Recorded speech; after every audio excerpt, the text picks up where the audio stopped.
తరబడి ఎన్ని మందులు వాడినా మీ మోకాల నొప్పులు తగ్గట్లేదా? ప్రాణ పెయిన్ క్లినిక్ లో అత్యాధునిక చికిత్స. కేంద్రం ప్రవేశపెడుతున్న పథకాల్లో పీఎం కిసాన్ యోజన పథకం ఒకటి.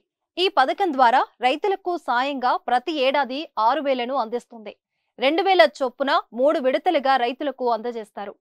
ఇప్పటి వరకు 16 విడతల్లో నగదును అందజేయగా తాజాగా 17వ విడతను అందజేసేందుకు ముహూర్తం సిద్ధం చేశారు.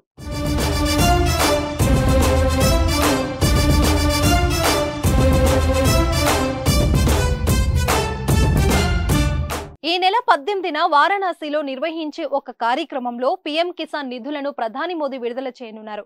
ఈ విషయాన్ని కేంద్ర వ్యవసాయ, రైతు సంక్షేమ శాఖ మంత్రి శివరాజ్ సింగ్ చౌహాన్ ప్రకటించారు. మూడోసారి ప్రధానిగా బాధ్యతలు స్వీకరించిన తర్వాత తొలి సంతకం పీఎం కిసాన్ నిధులకు సంబంధించిన దస్త్రంపైనే చేశారని చౌహాన్ తెలిపారు.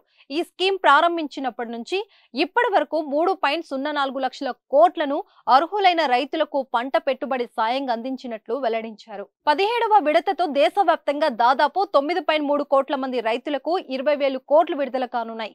అంతేకాకుండా శిక్షణ పొందిన 30,000కు పైగా స్వయం సహాయక సంఘాలకు కృషి సఖి గుర్తింపు పత్రాలను మోదీ ప్రదానం చేయనున్నారు. పీఎం కిసాన్ పథకానికి అర్హులైన రైతులు తప్పనిసరిగా ఈ కేవైసీని పూర్తి చేసుకోవాలి. ఈ పథకం ద్వారా లబ్ధి పొందలేరు.